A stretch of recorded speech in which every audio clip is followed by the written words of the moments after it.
one of the things that gives me great pride is that we used to be circular in culture. That's true. There was, you dare say, no waste. Everything had a purpose. If you looked at how, say, somebody went about, say, consuming an animal, a goat, for example, every part of it had from the horn to the hooves, everything. Now we make fun of Nigerians that they still do that, but technically we should all go back there. Exactly. Yeah. So it should be a part of our innate culture to be circular. So, but of course now we're talking about being circular in industry, being circular in things that don't have 200-300 years of worth of culture. Yeah. But it's something that we can do. When we had the high-level roundtable with the various, principal secretaries, I was even impressed that, for example, our State Department of Health has a whole department or a section of the State Department that is purely focused on environmental health. Yes. And that there's opportunity there. And one of the things and the feedback that they give us is that we need skilling of our team to be able to respond accurately to the challenges. While they're doing what they can, but there's still that opportunity for collaboration. Hearing, for example, what TVETs are doing, and we'll come to the issue of skilling, which is my next point. But hearing the amazing, they even have a whole department around greening TVETs. Hearing, for example, the State Department of Labor, the targets that they've been given by the president, and they're thinking, how do we do this? And it was great for them to respond and say, this could actually be the silver bullet that we have to address the issue of unemployment in this country. And hopefully, like you said, a model that will then be replicated in other countries. The conversation is quite encouraging and exciting. Encouraging that it doesn't do it justice. It's exciting. I think for me, just to echo what you're saying, is people are thinking along the same lines. There was the other conversation about, I think this is the PS for Environment and Climate Change, saying every state department now has climate change units. There CCUs, you go, CCUs. So everybody's thinking now critically and how to mainstream climate change. There you go, and not just in terms of addressing it, but how do you use this to further your challenges, And that's the other thing. It's about an opportunity. So listening was quite.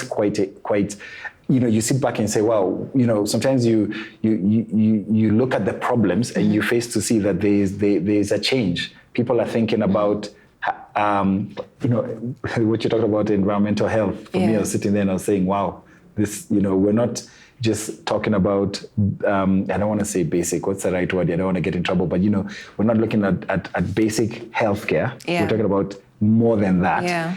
The last thing that I want to say about the conversation on health was that the PS said we want to go into preventative. Precisely. And that for me I wanted to stand up and applaud, because I know a long time ago when I first heard of this is about, I think you've heard of the CDC, the Center for Disease Control. The full name is End Prevention. But the P never makes it into the acronym. So when she said preventative, it's not convenient, exactly. So that we're doing that, I was like, wow, bravo. So on that point, I think health may have been the eye-opener yesterday, of course, along TVETs and all the other pieces that were there. But the one thing that for me was, again, one of those obvious thing that we should know, but we don't know, is that in most cases, the way that climate change manifests is, on the one hand, in the various things, the obvious things that we do, maybe lack of food, but also just directly the health challenges. And that reminds me of a study that we featured here a few weeks ago when we were talking about policies, that did you know that you actually consume, according to a study done by Newcastle University, you consume a credit card worth of plastic every single week. At the rate at which we are going, which just goes to say that we do need to address the issue of course, plastics, but generally just climate change. The statistics on plastics, if we go into them, I forgot the level you are. No. You're an expert. No, I'm not an expert. I'm just being exposed to it. And the amount of microplastics in our system, it's shocking.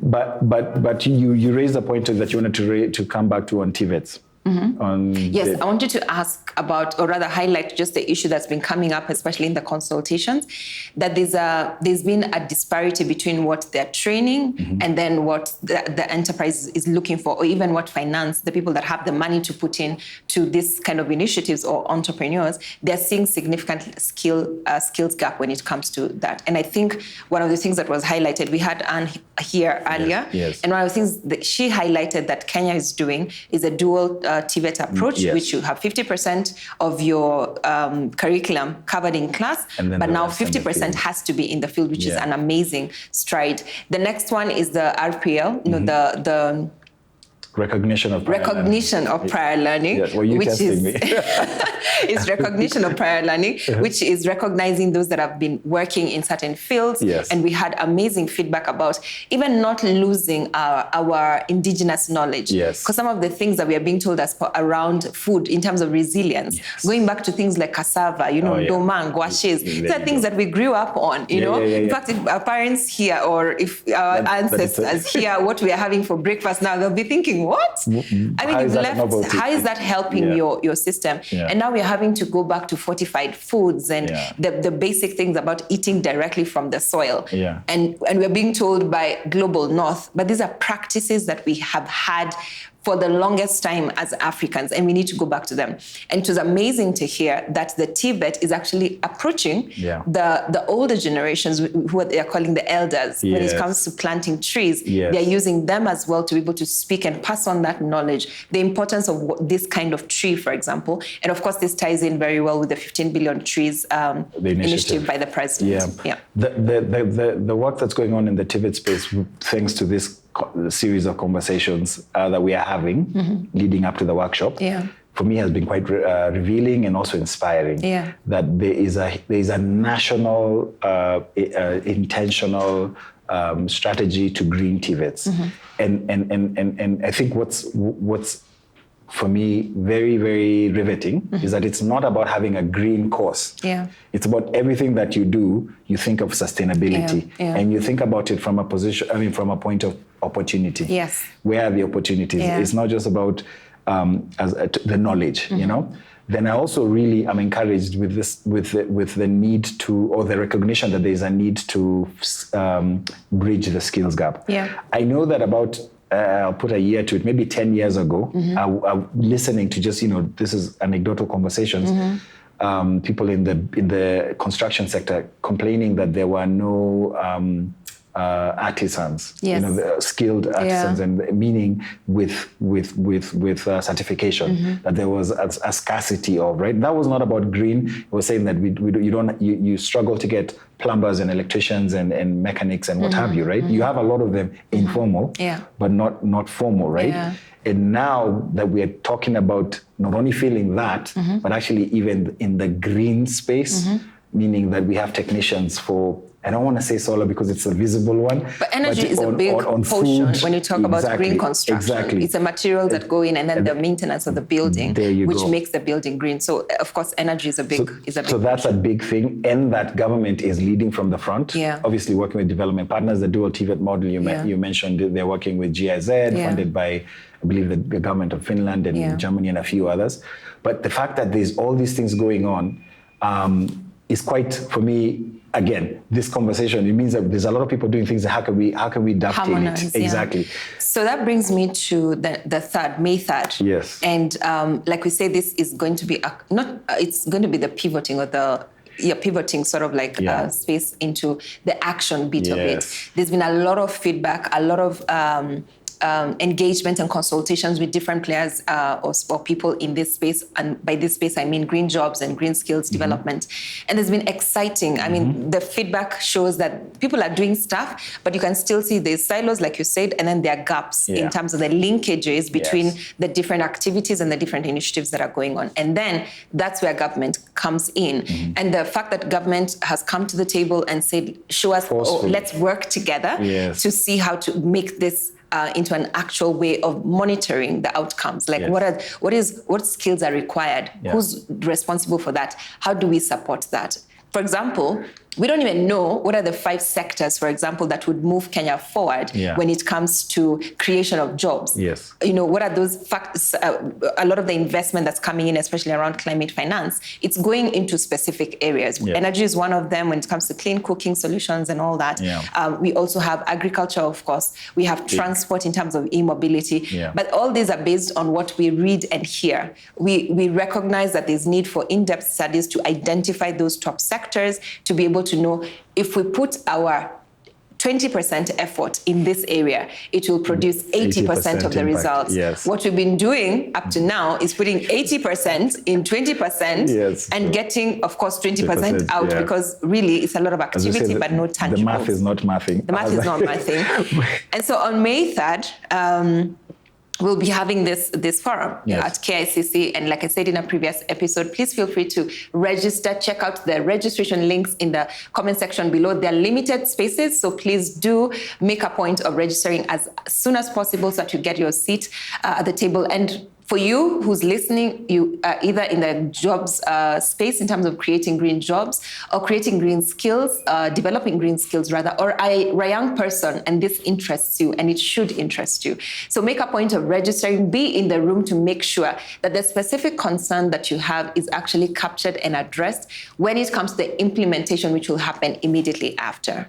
So what would you tell those that are coming on May 3rd? First of all, come one, come all. We need everyone to show up. One of the things we've not mentioned today is the conversations we've had on finance. Yes. And the conversations we've had on finance have been very, very powerful to me. Yeah. There's a lot of entities that are investing in different ways in sustainable enterprise. And it's across the pipeline. I'm learning these words now. Yeah. it's across the value chain. Exactly. It's early stage, advanced. And you have commercial banks, we have venture capitalists, we have impact investors, we have informal, the chamas and the circles and all that. So there is a lot of finance flowing. Yeah. We could argue that the challenge is not that there is no finance. I think that is a buzzword, that the money is there. It's just, there's subtle issues like the issue of perception of risk. Yes. There's not knowing where to go for the right expertise you need. So Sellah comes to me with a business proposal, and it's on some say you want to farm black soldier flies, or you want to make biogas, and me as banking institution or finance institution, I should say, that doesn't have an ability to know how this can be commercialized. Yeah. And I look at it and I just say, give me a title deed, and you don't have one, and that's the end of that conversation. Yeah. So understanding the value proposition is something that's a challenge. There's so many things that are coming out. Yeah. Another thing that's come out of the finance conversation, I have to say, is how the regulatory framework is actually leading from the front. Yeah. The amount of guidance coming out of central bank, the amount of the associations, Kenya Bankers Association, the work that they're doing with their institutions, even development partners, UNEP Finance Initiative, AFDB, all these, World Bank. There's so much capacity building on innovation in finance. Yeah. It needs to be celebrated, it needs to be showcased so that people understand where opportunities are. There literally are organizations in this country, the Kenya Climate Innovation Center, that you can walk to with an idea, and they'll incubate you. Yeah. And we hear incubation and we only think of from a tech. Yeah. Exactly. From a tech perspective. From a tech perspective, but there's other kinds of incubation. And so for me, that's something else that we needed to mention. But going back to May 3rd, be there, share your what it is that you have, your knowledge, your triumphs, your challenges, because all these will be worked together into this point of inflection, into this coordination, into the next steps. So I think for me, the simplest thing I can say is be part of this. I don't want to just call it a conversation. Be part of this putting together of heads so that we can be able to plan how to see to the implementation of green jobs for youth in Kenya. Yeah. From skilling, from enterprise support, from finance, it's all there. Yeah. So I think that the camaraderie, the intentional way that government has come out, development partners have come out. Now we're ready to see how the people on the ground, because it's not us, right? And we sometimes forget, we focus so much on urban spaces. For me, May 3rd will be a success in how all of Kenya is on the table. Yeah. And presenting their challenges, presenting the opportunities, that will be the And speaking of all of Kenya, one of the things that we were deliberate and continue to be deliberate about is engaging Council of Governors to make sure, and working with the youth and the climate department, to make sure that we have representation of young people from across the country. Every single county is sending representation to the meeting to make sure that the challenges that are experienced in Turkana or Isiolo are very different and therefore should be captured. The unique challenges they have around, access to finance in their own space, or even just addressing the issue of food security, or even for example, those in the informal settlements, not necessarily in Nairobi, are experiencing unique challenges. And so we want to be able to capture all of those in the not just in the report, but in the actionable items moving forward. And so please, if you are a governor or if you are working with governors, please make sure that your county is represented. We will make a point of recognizing those that will have sent their members or their youth to the forum, and especially those, of course, young people that are working in the green job space or just CBOs in their communities that are addressing the issue of climate change. Thank you, David. Thank you for having me. I mean, this conversation needs to not stop here. And also it needs to be more than a conversation. Yeah. After May 3rd, we will be relying on the folks like you who are on the ground and everybody else to physically start implementing. Yeah. Yes. My personal conviction, as you have known, and probably if you followed us for the last couple of months, you'll know that our commitment is unwavering in the determination to find a solution to youth unemployment. I am personally convinced, as I lead the charge in Jacob's Ladder, that youth unemployment can actually be resolved in this country. We as Kenyans are resilient, we are determined, we are global leaders, we are well capable, we have everything it takes to be able to come up with amazing solutions. And the world looks up to us, whether we know it or not. If you've traveled across the world or if you've met people that are not here, they find this as a safe haven for things to be tried out. We are the incubator of the world, but we have to be able to scale those incubations. If we produced M-Pesa and we are leading globally, we have no doubt that we can be able to find a solution to youth unemployment. And I personally believe that this particular challenge that is called climate change is our silver bullet, and we need to be able to ride the wave. It's a challenge, but we need to be able to ride the wave to make sure that our young people, not just in this generation, because we're not about creating programs and initiatives that just last for a couple of years. We're creating models that will be replicated for years to come and in other countries beyond our own country. And so May 3rd for us is the beginning of a journey that will change this country forever. My name is Sellah Bogonko, co-founder and CEO, Jacob's Ladder Africa, and this is Green Jobs Africa.